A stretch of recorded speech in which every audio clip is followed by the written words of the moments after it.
નમસ્કાર વિદ્યાર્થી મિત્રો, વર્લ્ડ ઇનબોક્સની યુટ્યુબ ચેનલમાં હું કૃતાર્થ વાઘેલા આપ સૌને આવકારું છું.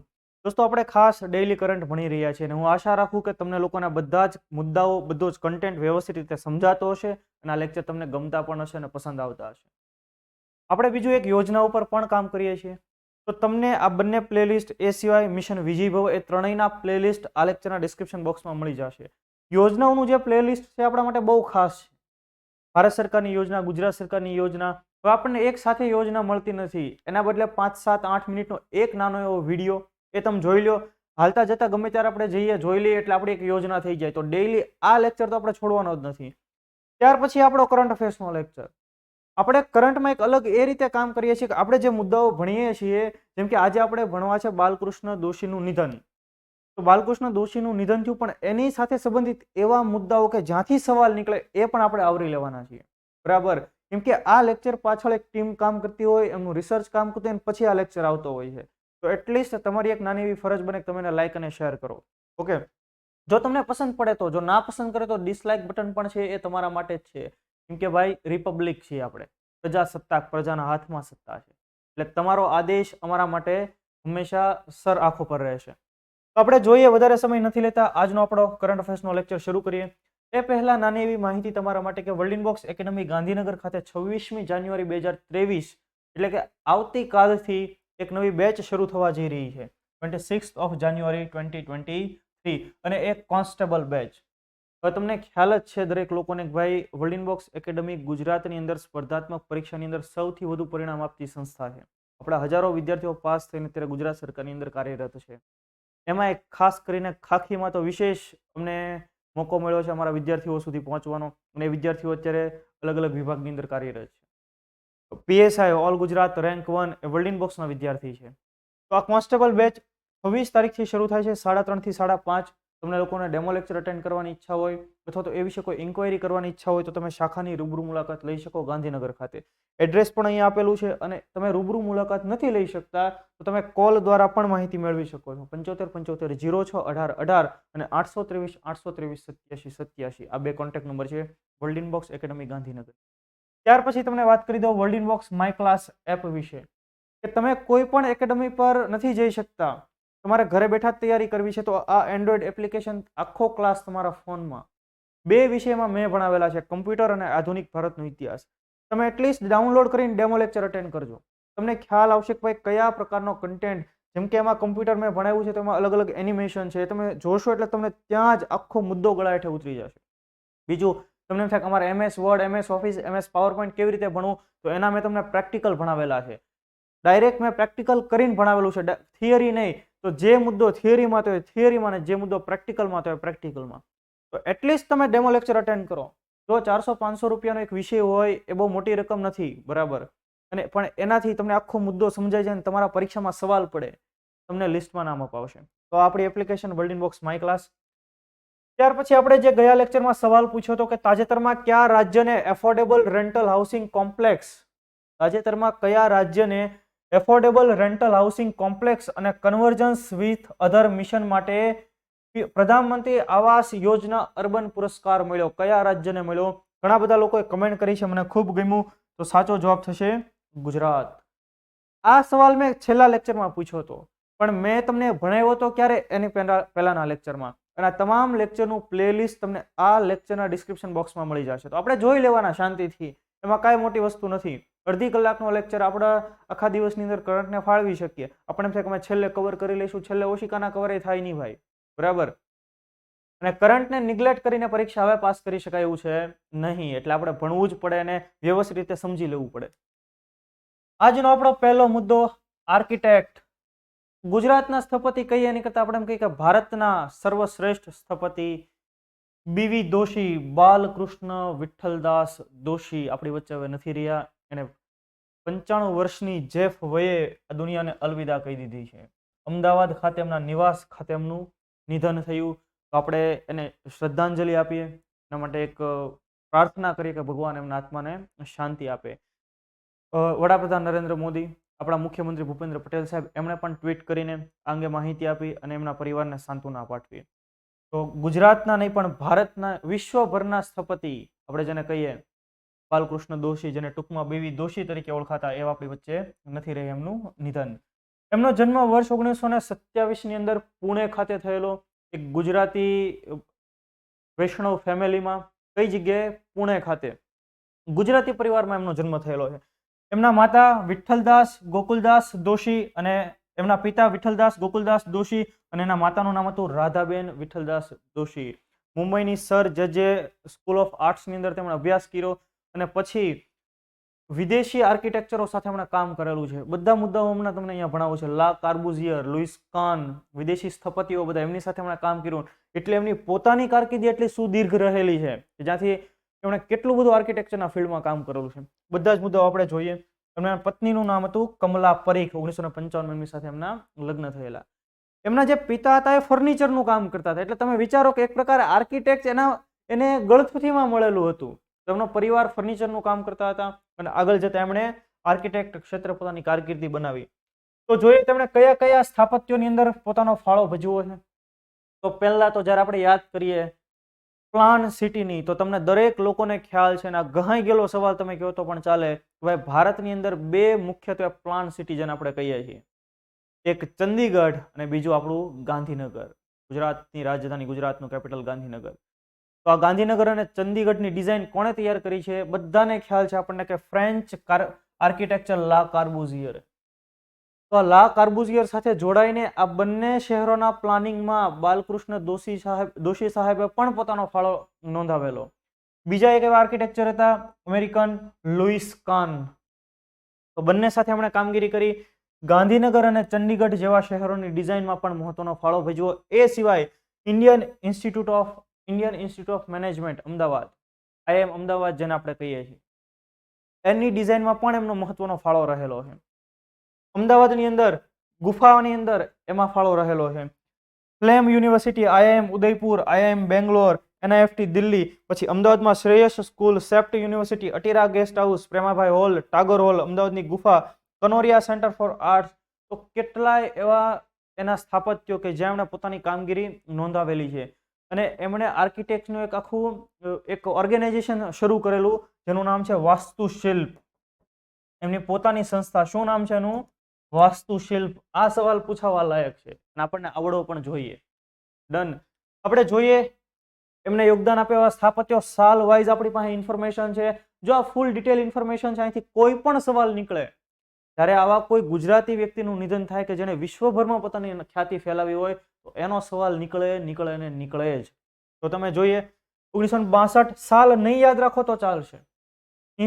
Institute of Indology Ahmedabad, Centre for Environment and Planning Technology CEPT Ahmedabad, Tagore Memorial Hall Ahmedabad. તો જો હું સ્ટાર કરી દઉં, વધારે important, ECIL township Hyderabad, IFFCO township Kalol, Premabhai hall Ahmedabad. તો આ ડબલ સ્ટાર કરી દઈએ આમાં.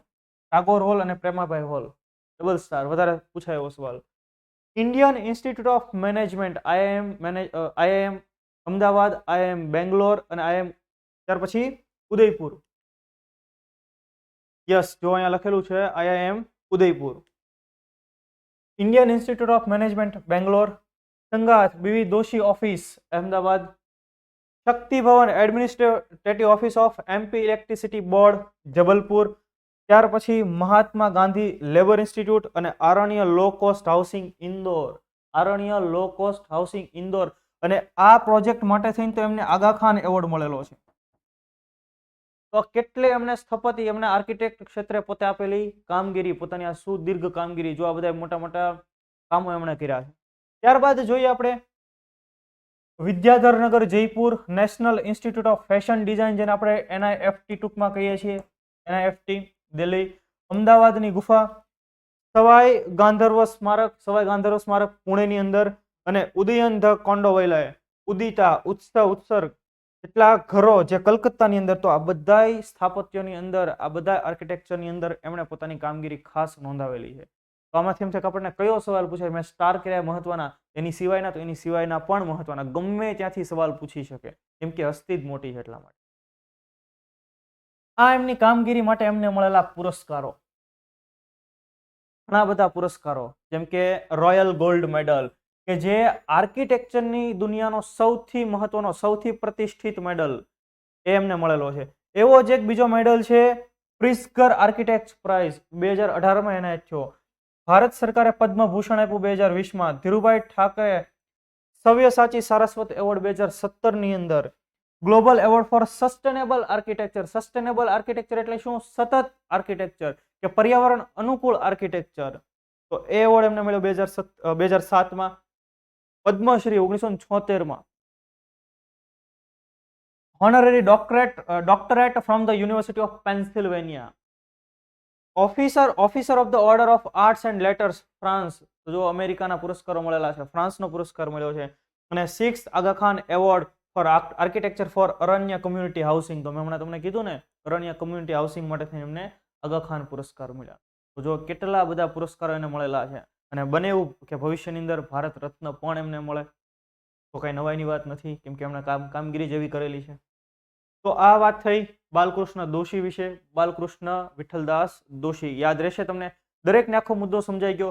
જો થોડો કન્ટેન્ટ લાંબો થયો, કેમ? તો કે એમના વિશે માહિતી જેટલી છે અને કોઈ પણ જગ્યાથી સવાલ પૂછાય ને આપણે કોઈ પણ વસ્તુ છોડવા માંગતા નથી. ત્યાર પછી તમારા માટે એક નાની એવી માહિતી કે વર્લ્ડ ઇનબોક્સ એકેડમી ગાંધીનગર ખાતે જીપીએસસી માટે બેચ એડમિશન શરૂ છે. પોલીસ કોન્સ્ટેબલ માટે એડમિશન શરૂ છે. પીએસઆઈ માટે એડમિશન શરૂ છે અને વર્ગ 3ની જનરલ બેચ માટે એડમિશન શરૂ છે. તમે જુઓ, જીપીએસસી બેચ 6 ફેબ્રુઆરીએ શરૂ થાય છે. પીએસઆઈની બેચ 2 ફેબ્રુઆરીએ શરૂ થાય છે. પોલીસ કોન્સ્ટેબલ 26મી જાન્યુઆરી એટલે કે આવતીકાલથી. અને વર્ગ 3 માટેની જનરલ બેચ 13 ફેબ્રુઆરીથી શરૂ થાય છે. એના ટાઈમિંગ પણ અહીંયા આપેલા છે. તો તમને લોકોને ઈચ્છા હોય તો તમે જોડાઈ શકો એની અંદર અથવા ઇન્ક્વાયરી કરી શકો. વર્લ્ડ ઇનબોક્સ એકેડમી રાજકોટ ખાતે જનરલ બેચ ક્યારથી શરૂ થાય છે? 2 ફેબ્રુઆરી 2023થી બપોરે 4 થી 6 ના સમયની અંદર. અને જો જે લોકો ત્યાં બેચમાં ભાગ લેશે રાજકોટની અંદર, તો એમને માય ક્લાસ એપ્લિકેશન ફ્રી. ઘણી બધી શાખાઓ ગાંધીનગરમાં પણ ઘણી બધી બેચમાં માય ક્લાસ એપ્લિકેશન ફ્રી. અને માય ક્લાસમાં 2 વિષય મેં ભણાવ્યા છે, મોડર્ન ઇન્ડિયન હિસ્ટ્રી અને કમ્પ્યુટર. એ તમે ભણી લેશો એટલે આપણે ન્યાલ થઈ જવાના છે, એ વાત 100% છે. બીજા બધા વિષય ઇતિહાસ ઋષિ સરે ભણાવ્યો હોય, ગુજરાતનો ઇતિહાસ. ભૂગોળ શિવાંગ રાવલ સરે ભણાવેલું છે. બંધારણ ચંદુ મેવાડા સરે ભણાવેલું છે. ભારતની ભૂગોળ પારસ બોડા સરે ભણાવેલું છે. યુપીએસસી માટે દિલ્હી ઘણા વર્ષો સુધી રહેલા છે. તો આ બધી એવી સ્ટાર ફેકલ્ટી. તો વર્લ્ડ ઇનબોક્સ એકેડમી રાજકોટ ખાતે પણ જનરલ બેચ શરૂ થવા જઈ રહી છે. તમને લોકોને ઈચ્છા હોય તો તમે એમાં ભાગ લઈ શકો, ડેમો લેક્ચર અટેન્ડ કરી શકો અને અહીંયા તમને ફેકલ્ટીના નામ પણ છે. અને વધારે માહિતી માટે 7575060303 પર કોલ કરીને માહિતી મેળવો. ચાલો આગળ વધીએ, વધારે સમય ન લેતા. ગુજરાત અને રાજસ્થાન ભારતમાં ટોચના મૂડીરોકાણ ધરાવનારા રાજ્યો. મૂડીરોકાણ જેને આપણે સામાન્ય રીતે શું કહેતા હોઈએ છીએ? Capital investment. તો તાજેતરમાં એક અહેવાલ આવ્યો કે કયા રાજ્યની અંદર સૌથી વધારે ઇન્વેસ્ટમેન્ટ થાય છે? તો એમાં 2 રાજ્યો છે. એક તમારું મારું પ્યારું ગરવી ગુજરાત અને બીજું ભારતનું પાડોશી રાજ્ય રાજસ્થાન, કે જ્યાં રોકાણકારો વધારે રોકાણ કરી રહ્યા છે અલગ અલગ ઇન્ડસ્ટ્રીની અંદર અને પોતાના નાણાં રોકી રહ્યા છે અને અલગ અલગ ઇન્ફ્રાસ્ટ્રક્ચર ને વગેરે પ્રોજેક્ટ ડેવલપ કરી રહ્યા છે. તો તાજેતરમાં જે અહેવાલ આવ્યો સેન્ટર ફોર મોનિટરિંગ ઇન્ડિયન ઇકોનોમીનો અહેવાલ છે અને એમાં એવું તારણ આવ્યું, એમાં કીધું કે ભાઈ ગુજરાતમાં અને રાજસ્થાનની અંદર ઘરેલું અને વિદેશી બંને પ્રકારના ઇન્વેસ્ટમેન્ટમાં ખૂબ વધારો જોવા મળ્યો છે અને ટોચના 2 રાજ્યો આ છે. તો તમને સીધો સવાલ પૂછાય, જો હું સવાલ બોલતો જાઉં સાથે, કે સેન્ટર ફોર મોનિટરિંગ ઇન્ડિયન ઇકોનોમીના અહેવાલ મુજબ ઘરેલું અને વિદેશી રોકાણકારો માટે ઘરેલું અને વિદેશી રોકાણકારો ધરાવનારું દેશનું પહેલા ક્રમનું રાજ્ય કયું બન્યું? તો આપણું ગુજરાત થશે. 2022ના નાણાકીય વર્ષની અંદર સૌથી વધારે રોકાણ ગુજરાતની અંદર થયું. તો કેમ યાદ રખાય? તો તમને દરેક લોકોને ખબર છે આપણું ગુજરાત, બરાબર. તો ગુજરાત પહેલા નંબરે, રાજસ્થાન બીજા નંબરે. શેના માટે? તો કે રોકાણ માટે. તો આ તમે યાદ રાખી લો એટલે તમારું કામ થઈ ગયું. હવે આપણે અહીંયા આંકડાકીય માહિતી છે એ પણ થોડીક જોઈ લઈએ કે ગુજરાતની અંદર 3.98 ટ્રિલિયન નું રોકાણ થયું. રાજસ્થાનની અંદર 2.37 ટ્રિલિયન રૂપિયાનું રોકાણ થયું અને અહીંયા પણ 3.98 ટ્રિલિયન રૂપીઝ એનું રોકાણ થયું. તો હવે પહેલા તો આપણે એ સમજ હોવી જોઈએ કે કઈ રીતે રોકાણ થતા હોય છે. જો હવે હું જે મુદ્દો ભણાવવા જાઉં છું એ તમારા માટે ઇમ્પોર્ટન્ટ અને ત્યાંથી વિધાનો પૂછાય તમને. તો 2 રીતે રોકાણ થતું હોય. એક આપણે કહીએ FDI, જેને કહેવાય ફોરેન ડાયરેક્ટ ઇન્વેસ્ટમેન્ટ, અને બીજું કહેવાય ફોરેન પોર્ટફોલિયો ઇન્વેસ્ટમેન્ટ. તો એફડીઆઈ કોને કહેવાય? Foreign direct investment. તો આ ભારત છે, અહીંયા દુબઈ છે. તો દુબઈનો કોઈ ઉદ્યોગપતિ ભારતની અંદર રોકાણ કરે તો એ વિદેશી રોકાણ થયું, વિદેશી વ્યક્તિ દ્વારા ભારતની અંદર થયેલું રોકાણ. તો કોને આપણે એફડીઆઈ કેવું કોને એફપીઆઈ કેવું? એ પ્રશ્ન થાય તો કે હા. તો તમે જુઓ કે દુબઈનો કોઈ વ્યક્તિ છે, શેખ ન્યાનો, એ ભારતની અંદર રોકાણ કરે છે કોઈ કંપનીમાં, જેમ કે રિલાયન્સમાં. રિલાયન્સના શેર નથી લેતું, પણ રિલાયન્સની સાથે પેટ્રોલિયમની અહીંયા પેટ્રોલિયમ માટે થઈને કેમિકલ ફેક્ટરી બનાવવા માટે થઈને રોકાણ કરે છે. એનો મતલબ શું થયું કે રિલાયન્સ અને આ દુબઈનો શેખ મળીને શેનું ડેવલપમેન્ટ કરશે? તો કે ફેક્ટરીનું ડેવલપમેન્ટ કરશે. તો જો આ ફેક્ટરી બનાવી તો આ ઇન્ફ્રાસ્ટ્રક્ચર ડેવલપમેન્ટ કરશે, ત્યાં બિઝનેસ ગ્રો થશે, પછી એનું વેચાણ કરશે અને નફો રળશે, અને નફો પછી જે રોકાણ જેટલું કરેલું છે એ મુજબ વેચી લેશે. સમજો છો તમે? તો એને આપણે એફડીઆઈ કહીએ. એનો મતલબ કે એફડીઆઈ અંતર્ગત જ્યારે રોકાણ થાય ને ત્યારે શેનું ટ્રાન્સફર થાય? તો કે માત્ર પૈસા ન આવે, ટેકનોલોજી આવે. કેમ? દુબઈના શેઠની પાસે પેટ્રોલિયમના રોકાણ, પેટ્રોલિયમ આપણે કેવી રીતે એને શુદ્ધ કરવું, એને રિફાઇનરી સંબંધિત સારી ટેકનોલોજી હશે તો એ લેતો આવશે. જો ભાઈ આપણે આમ કરશું કામ. સમજો છો તમે આખી વસ્તુ? બીજું કે આની અંદર એનો ભાગીદારી છે ભાઈ, એને પૈસા રોક્યા છે એટલે અહીંયા એને એ પોતાનું હશે એમ જ રહેશે. તો આને ફોરેન ડાયરેક્ટ ઇન્વેસ્ટમેન્ટ કહેવાય. પણ એ જ દુબઈનો કોઈ વ્યક્તિ છે, શેખ છે, અને એ ભારતમાં રોકાણ કરે છે, પણ ભારતની અંદર શેર માર્કેટમાં રોકાણ કરે છે. ભાઈ કેડિલા ફાર્માસ્યુટિકલ્સ, તો એના શેરમાં રોકાણ કરે છે, તો એટલે કે કેડિલાના પોર્ટફોલિયોમાં રોકાણ કરે છે, તો એને ફોરેન પોર્ટફોલિયો ઇન્વેસ્ટમેન્ટ કહેવાય. શેર માર્કેટમાં રોક્યા અને જ્યારે એને પૈસાનો નફો દેખાય એ પૈસા વેચીને રફુ ચક્કર પોતાનો નફો લઈને વયો જશે. એને એ કંપનીના ટેકનોલોજી, કંપનીને અપગ્રેડ કરવી, કંપનીને કેમ ડેવલપ કરવી એની સાથે કોઈ લેવા દેવા નથી. એનો મતલબ કે ફોરેન પોર્ટફોલિયો ઇન્વેસ્ટમેન્ટ કેવું છે? અસ્થાયી છે, સ્ટેબલ નથી. શેર માર્કેટમાં રોક્યા, લાભ થયો, પૈસા કાઢીને વેચીને શેર વેચીને પાછા ભાગો, આપણો નફો રળી લ્યો. જ્યારે એફડીઆઈમાં રોકાણ થાય કેવું થાય?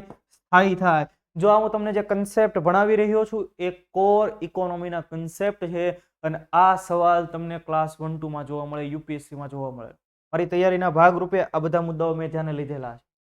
સમજો છો તમે દરેક લોકો? આને કોર કન્સેપ્ટ કહેવાય. અને જે આ સમજી લે ને એ કોઈ પરીક્ષાના માટે ક્યારેય કોઈ મોટી નથી હોતી. બરાબર? તો આ પ્રકારના રોકાણમાં અત્યારે ગુજરાત અને રાજસ્થાન પહેલા અને બીજા ક્રમે. કેમ ગુજરાતની અંદર રોકાણ થાય છે? બટ ઓબ્વિયસ છે ભાઈ, ઇન્ડસ્ટ્રીયલ આખું સ્ટેટ જ ઇન્ડસ્ટ્રીયલ સ્ટેટ છે. નાનપણથી મોટા થાય ત્યાં સુધી બિઝનેસ કેમ ગ્રો કરવો એ જ વિચાર આવતા હોય છે. તો જુઓ તમે, ભારતનું ટોચનું ઇન્ડસ્ટ્રીયલ સ્ટેટ, બીજું કે કાચા તેલનું બીજું સૌથી મોટું ઉત્પાદક અને પ્રાકૃતિક ગેસનું ચોથું સૌથી મોટું ઉત્પાદક રાજ્ય રહેલું છે. આપણા જામનગરની અંદર દુનિયાની સૌથી મોટી પેટ્રોલિયમ રિફાઇનરી આવેલી છે, અંબાણી સાહેબ જેને લીડ કરે છે. બરાબર? રિલાયન્સ. પછી ગિફ્ટ સિટી, ગુજરાતના ગાંધીનગરની અંદર GIFT City, Gujarat International Financial Tech City, ભારતનું પહેલું ઇન્ટરનેશનલ નાણાકીય સેવા માટેનું શહેર છે. ભારતનું પહેલું. યાદ રાખજો, આવનારા 10-20 વર્ષની અંદર ગિફ્ટ સિટી ભારતનું ન્યુયોર્ક બની જવાનું છે. એ 100% સાચી વાત છે. સમજો છો તમે? તો આવા બધા શહેરો અહીંયા છે. ગુજરાતને 42 જેટલા બંદર મળેલા છે. બંદર એટલે હિપુપ કરે બંદર? તો કે એ નહીં. બરાબર? પોર્ટ મળેલા છે, દરિયા કિનારો. કેમ કે ગુજરાત પાસે 1600 કિલોમીટરનો દરિયા કિનારો, અને ભારતની અંદર સૌથી વધુ દરિયા કિનારો ધરાવનારું રાજ્ય આપણું ગુજરાત છે. 7500 થી પણ વધારે દરિયા કિનારો ભારતને, એમાંથી 1600 કિલોમીટરનો દરિયા કિનારો ગુજરાતને મળેલો છે. તો કેટલા બંદરો છે? સ્પેશિયલ ઇકોનોમિક ઝોન બનાવેલા છે. આપણે અલગ અલગ એવા ક્ષેત્રો બનાવ્યા કે જ્યાં સ્પેશિયલ આપણે ઇકોનોમિક એક્ટિવિટી કરી શકીએ. તો આવી બધી સુવિધાઓ જ્યારે હોય ત્યારે ત્યાં બિઝનેસ કરવો ઈઝી બની જાય. અને એટલે જ ઇઝ ઓફ ડુઈંગ બિઝનેસ, કે જ્યાં બિઝનેસ કરવામાં સરળતા હોય ત્યાં ઇન્વેસ્ટમેન્ટ આવશે જ. અને એટલે આપણે ગુજરાત આગળ છે. આવી જ કંઈક સુવિધાઓ રાજસ્થાન પણ આપે છે. તો સમજાણું તમને દરેકને આખો મુદ્દો? હું આશા રાખું કે ક્લિયર થઈ ગયો હશે હવે. બરાબર? ત્યાર પછી આપણે જોઈએ હેન્ડલી પાસપોર્ટ ઇન્ડેક્સ 2023. પાસપોર્ટ, આપણું એક વિદેશમાં આપણે જવું હોય તો આપણે પહેલા તો વિઝા પછી જોઈએ, પહેલા તો પાસપોર્ટ જોઈએ. ભાઈ ભારત સરકાર તરફથી મળેલું આપણને એક એવું આઈડી પ્રૂફ કે વિદેશમાં આપણે દેખાડે ખબર પડે કે આ ભાઈ રિપબ્લિક ઓફ ઇન્ડિયાના મેમ્બર છે. બરાબર? ભારતના નાગરિક છે. જો આ પ્રકારનો પાસપોર્ટ ભારતની અંદર 3 પ્રકારના પાસપોર્ટ આવે. એક આ નેવી બ્લુ, પછી એક રેડ કલરનો પાસપોર્ટ આવે અને એક વ્હાઇટ કલરનો પાસપોર્ટ આવે. ખ્યાલ છે તમને દરેકને? આ રેડ કલરનો પાસપોર્ટ હોય, આમ તો મરૂન કલરનો હોય, એને ડિપ્લોમેટિક પાસપોર્ટ કહેવાય. જે કોઈ ડિપ્લોમેટ હોય એને આપવામાં આવે. અને ભારત સરકારના જે ઓફિશિયલ્સ હોય એના માટે વ્હાઇટ પાસપોર્ટ હોય. ડન. તો આ પાસપોર્ટ એ સંબંધિત ઇન્ડેક્સ એટલે શું? તો કે ભાઈ ભારતનો પાસપોર્ટ તમારી પાસે છે તો એ કેટલો તાકાતવર છે કે ભાઈ તમે કેટલા દેશોમાં વગર વિઝાએ તમે પહોંચી શકો છો, અથવા તો વિઝા ઓન એરાઇવલ કે તમારે ફ્લાઇટમાં બેઠી જવાનું, વિઝા માટે કોઈ એપ્લિકેશન નહીં આપવાની, તમારી પાસે ભારતનો પાસપોર્ટ છે, ફ્લાઇટમાં બેઠી જવાનું, જે તે દેશમાં તમે ઉતરો એટલે તમે જ્યાં એરાઇવલ તમે થયા ત્યાં જ તમને વિઝા મળી જાય. કેમ? તો કે તમે ભારતના પાસપોર્ટ છે, તમે ભારતના નાગરિક છો. તો જે દેશના લોકો સૌથી વધારે દેશોની અંદર એને વિઝા વગર જઈ શકે અથવા તો વિઝા ઓન એરાઇવલ હોય એનો રેન્ક સારો રહેતો હોય તો એને કહેવાય પાસપોર્ટ ઇન્ડેક્સ. અને આ પ્રકારનો ઇન્ડેક્સ કોણ પબ્લિશ કરે? તો કે લંડન ખાતે આવેલું એક ફર્મ જેને કહેવામાં આવે હેનલી એન્ડ પાર્ટનર્સ. તો એણે તાજેતરમાં 2023 માટેનો હેનલી પાસપોર્ટ ઇન્ડેક્સ પબ્લિશ કર્યો, જેમાં ભારતનો પાસપોર્ટ કેટલામાં સ્થાને છે? 85માં સ્થાને છે. થોડોક દૂરનો નંબર કહી શકાય. ડન.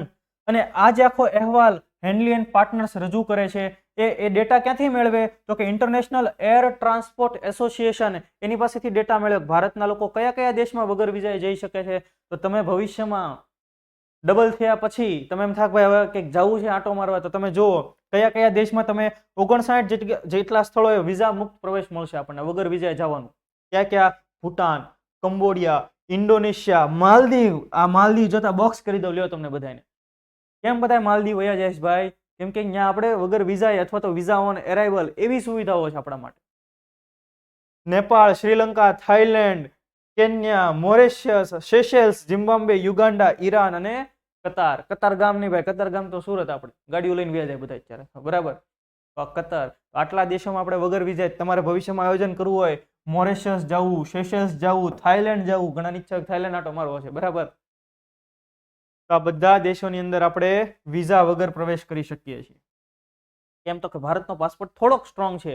અમેરિકામાં જે કઈ ન છે કે ભાઈ અમેરિકાના વિઝામાં ફીણ લાવી જાય, ઘણા વર્ષો સુધી નથી આપતા એ લોકો, બરાબર? તો જો જૂના રેન્ક કેટલા હતા? તો 2019માં 82મો રેન્ક. કદાચ જૂનું પૂછી લઈ એટલા માટે મેં અહીંયા એનો ઉલ્લેખ કર્યો છે.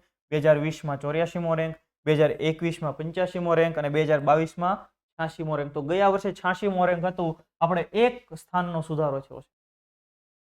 તો સૌથી વધુ તાકાતવર પાસપોર્ટ કોનો છે? કે એ પાસપોર્ટ જો તમારા હાથમાં આવી જાય એટલે તમારે સીધી ફ્લાઇટ જ પકડવાની, વિઝા બીજા ક્યાં તેલ લેવા, એને કાંઈ કામ નથી. તો એમાં પહેલા ક્રમાંક ઉપર છે જાપાન. જાપાન લઈ આવી.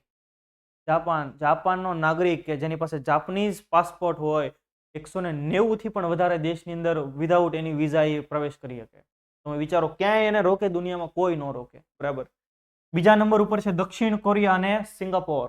ત્રીજા નંબર ઉપર જર્મની અને સ્પેન. ચોથા નંબર ઉપર ફિનલેન્ડ, ઇટાલી, લક્ઝમબર્ગ. પાંચમા નંબર ઉપર ઓસ્ટ્રિયા, ડેનમાર્ક, નેધરલેન્ડ, સ્વીડન. તો અમેરિકા બધા પાછળ છે. આમાં તમને કંઈક સવાલ પૂછાય, પણ જાપાન આપણે યાદ રાખવું પડશે કે સૌથી વધુ તાકાતવર પાસપોર્ટ ધરાવનારો દેશ. ઓકે. અદાર પૂનાવાલાને પહેલો ડોક્ટર પતંગરાવ કદમ મેમોરિયલ એવોર્ડ એનાયત કરવામાં આવ્યો. ભાઈ આ પાસપોર્ટ વાળો આખો મુદ્દો સમજાઈ ગયો તમને દરેકને? તો તમારે કમેન્ટ કરી દેવાની કે હા સાહેબ અમને સમજાઈ ગયું.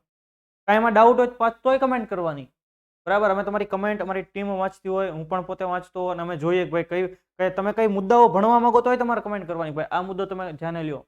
કેમ કે ઘણીવાર એવું થાય કે તમારા ધ્યાનમાં તમે કોઈ છાપું વાંચતો, કોઈ પણ જગ્યાએ મુદ્દો ધ્યાનમાં આવે, તમને ન પણ સમજાય તોય કહેવાનું ભાઈ આ મુદ્દો મેં વાંચ્યો હતો પણ મને નથી સમજાણો, તો આપણે અહીંયા કવર કરી લેશું, રાઈટ?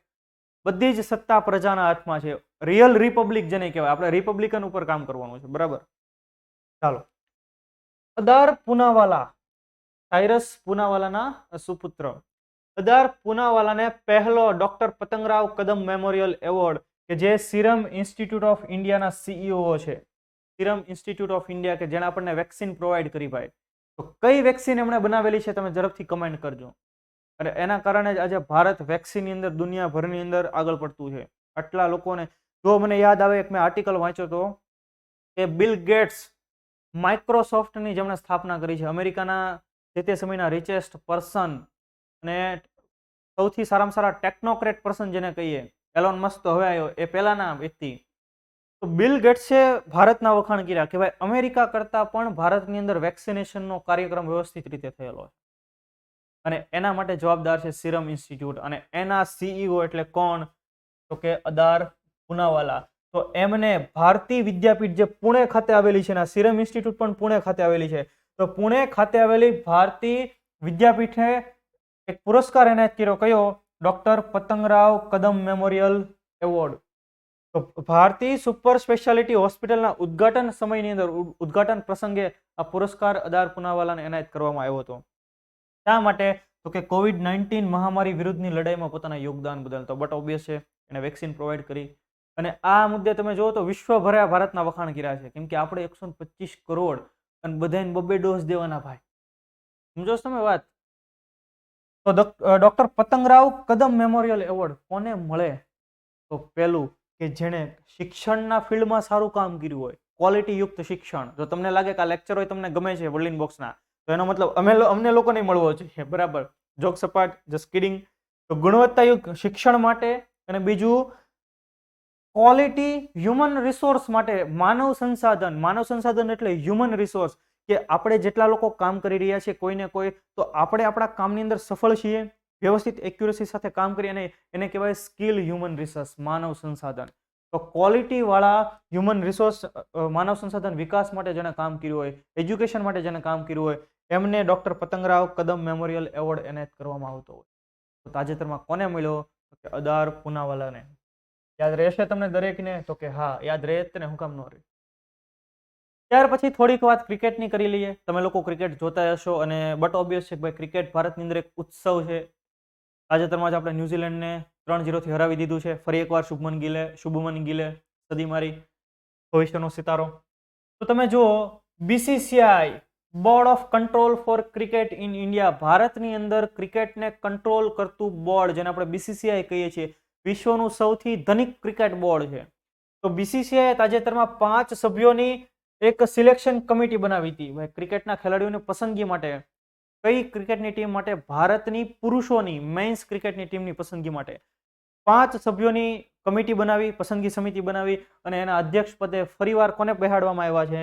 તો કે પૂર્વ ક્રિકેટર ચેતન શર્માને. મને યાદ આવે ચેતન શર્મા, ફ્રેન્ચ કટ દાઢી રાખે, એમણે ટેસ્ટ ક્રિકેટની અંદર પહેલી હેટ્રિક લીધેલી છે. ભારત વતી પહેલી હેટ્રિક લેનાર ચેતન શર્મા છે, મને જ્યાં સુધી યાદ આવે ત્યાં સુધી. તો એના અધ્યક્ષ તરીકે પૂર્વ ક્રિકેટર ચેતન શર્માની ફરીવાર નિયુક્તિ થઈ છે. બીજા અન્ય સભ્યો કયા કયા છે ત્યાંથી પણ સવાલ નીકળે. તો જો શિવ સુંદર દાસ સેન્ટ્રલ ઝોનમાંથી, સુબ્રતો બેનર્જી, સલીલ અંકોલા અને શ્રીધરન શરથ, તો અલગ અલગ બીજા સભ્યોને પણ આ કમિટીની અંદર સિલેક્શન કમિટીમાં બેઠાડવામાં આવ્યા છે. તમને સવાલ કેવો બને? જો હું સવાલ બનાવી દઉં અહીંયાથી, કે તાજેતરમાં BCCI એ પોતાની પસંદગી સમિતિના અધ્યક્ષ તરીકે કોને યથાવત રાખ્યા, અથવા તો કોની પુનઃ નિયુક્તિ કરી? પૂર્વ ક્રિકેટર ચેતન શર્મા. યાદ રહેશે. ત્યાર પછી IGX, એમણે ભારતનો પ્રથમ ગેસ પ્રાઇસ ઇન્ડેક્સ લોન્ચ કર્યો. તો ગેસ પ્રાઇસ ઇન્ડેક્સ નો ઉદ્દેશ્ય શું? ઇન્ડિયન ગેસ એક્સચેન્જ, બરાબર? ઇન્ડિયન ગેસ એક્સચેન્જ, કે ભારતની અંદર પ્રથમ રાષ્ટ્રીય સ્તરનું ઓટોમેટેડ ગેસ એક્સચેન્જ છે, અને એની સ્થાપના ક્યારે થયેલી છે? 2020માં. અને એનું હેડક્વાર્ટર ક્યાં આવેલું છે? ઉત્તર પ્રદેશના નોઈડા ખાતે. તો ભારતનું પ્રથમ રાષ્ટ્રીય સ્તરનું ઓટોમેટેડ ગેસ એક્સચેન્જ, જેનું નામ છે IGX, એને તાજેતરમાં એક ઇન્ડેક્સ રજૂ કર્યો, જે ઇન્ડેક્સનું નામ શું છે? Gas price index, GIXI, gas price index. યાદ રહેશે? તો કે આ સિમ્પલ એનું કામ છે, અઘરું નથી, કે ભારત માટે નેચરલ ગેસની કિંમતો દર્શાવવા માટેનો પ્રથમ રાષ્ટ્રવ્યાપી ઇન્ડેક્સ. ભાઈ ભારતની અંદર નેચરલ ગેસની કિંમત શું છે એના માટેનો એક નેશનલ લેવલનો, રાષ્ટ્ર સ્તરનો એક ઇન્ડેક્સ, એક સૂચકાંક. તો એટલે ગેસ પ્રાઇસ ઇન્ડેક્સ, અને આ ભારતનો પ્રથમ આવો ઇન્ડેક્સ એમણે લોન્ચ કર્યો. યાદ રહેશે. સિમ્પલ મુદ્દો, વન લાઇનર છે, પણ જ્યારે ભારતની અંદર કોઈ પહેલી વાર આવું કામ થતું હોય ત્યારે આપણને યાદ હોવું જોઈએ, બરાબર? તો આમાં ખાસ મહત્વનો ફાળો ઇન્ડિયન ગેસ એક્સચેન્જનો. નવી દિલ્હીમાં એક કાર્યક્રમ યોજાણો, અને ત્યાં પૂર્વ પેટ્રોલિયમ સચિવ તરીકે કોણ હોય? તો મોટા ભાગે સચિવ તરીકે બહુ સિનિયર IAS ઓફિસરો હોય એ સચિવ બનતા હોય છે. તો તો પૂર્વ પેટ્રોલિયમ સચિવ અને ભારતના વડાપ્રધાનના સલાહકાર તરુણ કપૂર દ્વારા લોન્ચ કરવામાં આવ્યો આ પ્રકારનો ઇન્ડેક્સ. નવી દિલ્હીમાં આખો કાર્યક્રમ યોજાનો. તો અહીંયાથી સવાલ બને, અગાઉની પરીક્ષામાં આવા સવાલ બની ગયેલા છે કે ભારતના વડાપ્રધાનના સલાહકાર તરીકે કોણે સેવા આપેલી છે એવો સીધો સવાલ બને. તો એમાં એક તરુણ કપૂરનું પણ નામ આવશે. બરાબર, સચિવ રહી ચૂકેલા છે ભાઈ. જો આ બધા નાના નાના સવાલો છે ને તમે મને યાદ કરજો, આવા સવાલો પૂછાવાના છે ભવિષ્યની અંદર. ડન. તો આ મુદ્દો પણ મહત્વનો, આપણા માટે ખૂબ જ ઇમ્પોર્ટન્ટ. તો આ હતી આજની આપણી કરંટની કેટલીક મેટર્સ. હવે આપણે જોઈએ આજનો આપણો ક્વેશ્ચન કે જે આપણને પૂછાય પરીક્ષામાં, એને ધ્યાનમાં રાખીને આપણે લેતા હોઈએ છીએ. તો આજનો ક્વેશ્ચન તમારાનો કમેન્ટ બોક્સની અંદર આન્સર આપવાનો છે. અને આ જે સવાલ છે, આખો જે મુદ્દો છે એ મેં ગયા લેક્ચરમાં ભણાવેલો છે. અત્યારે હું તમને સવાલ પૂછીશ અને આનો જવાબ તમને ક્યારે મળશે? Next lecture. તો જુઓ, તાજેતરમાં આઈઆઈએમ અમદાવાદના ડિરેક્ટર તરીકે કોની નિયુક્તિ કરવામાં આવી? જો આ સવાલ છે આઈઆઈએમ અમદાવાદના ડિરેક્ટર તરીકે હસમુખ અઢિયા, પંકજ પટેલ, ભારત ભાસ્કર કે રમેશ વર્મા. સાથે બીજી એક વસ્તુ છે આપણે જોઈએ કે આઈઆઈએમ અમદાવાદના ચેરમેન તરીકે કોણ? તો આ બંનેના જવાબો તમે કમેન્ટ બોક્સની અંદર કમેન્ટ કરો. એટલે હું તમને કમેન્ટ કરવાનું કહું છું. જો તમે અત્યારે કમેન્ટ કરશો ને તો તમને ભૂલાશે નહીં. પરીક્ષામાં જ્યારે સવાલ પૂછાય કે આઈઆઈએમના ચેરમેન કોણ બન્યા, એના ડિરેક્ટર કોણ બન્યા, ત્યારે તમને ડિરેક્ટર ખબર હશે, ચેરમેન ખબર હશે, પણ કન્ફ્યુઝન થશે. એ કન્ફ્યુઝન ન કરવું હોય તો આપણે કમેન્ટ કરીએ, ગૂગલ કરીને કમેન્ટ કરીએ. તમે તારે નો આપણને ખ્યાલ હોય તો ગૂગલ કરી લઈએ. બાકી પાછો લેક્ચર ભણી લો, જેની લિંક તમને, એનું પ્લેલિસ્ટ તમને લેક્ચરના ડિસ્ક્રિપ્શન બોક્સમાં જ મળી જશે. તો કાંઈ પ્રશ્ન જ નથી. ડન. તો આ તો આજનો આપણો કરંટ અફેર્સનો લેક્ચર. હું આશા રાખું કે તમને ખૂબ પસંદ પડ્યો હશે. તમે એવું ઈચ્છો કે તમારા સુધી વર્લ્ડ ઇનબોક્સના દરેક ઇનિશિયેટિવ સૌથી પહેલા પહોંચે તો આપણા સોશિયલ મીડિયા હેન્ડલ્સ છે, તમે એને ફોલો કરો. અને તમે જે ચેનલને સબસ્ક્રાઇબ નથી કરો તો ઝડપથી એને સબસ્ક્રાઇબ કરી લો અને બેલ આઇકન હિટ કરો, એટલે જેથી કરીને તમને સૌથી પહેલા વિડીયોની નોટિફિકેશન મળી જાય. તો આ લેક્ચર તમારી પરીક્ષાની અંદર એક ઇમ્પોર્ટન્ટ સાબિત થવાના છે. સવાલ નીકળવાના છે, 100% છે. એટલે તમારે એક વિશ્વાસ રાખવાનો છે. અને તમને કંઈ પણ એવા મુદ્દા ન સમજાતો હોય તમારે કમેન્ટ કરવાની છે. અમે ચોક્કસ એવો પ્રયત્ન કરશું કે ભાઈ ગામડાના વિદ્યાર્થીઓ, ક્લાસીસ નથી જઈ શકતા વિદ્યાર્થીઓ, એ તમામ સુધી આ પ્રકારના મુદ્દાઓ પહોંચાડી શકીએ અને એમની મહેનતની અંદર અમે પણ અમારું કંઈક યોગદાન આપી શકીએ. તો ફરી પાછા આપણે નેક્સ્ટ લેક્ચરમાં મળીએ છીએ. ત્યાં સુધી મને ઇજાજત આપો. જય હિન્દ, જય ભારત.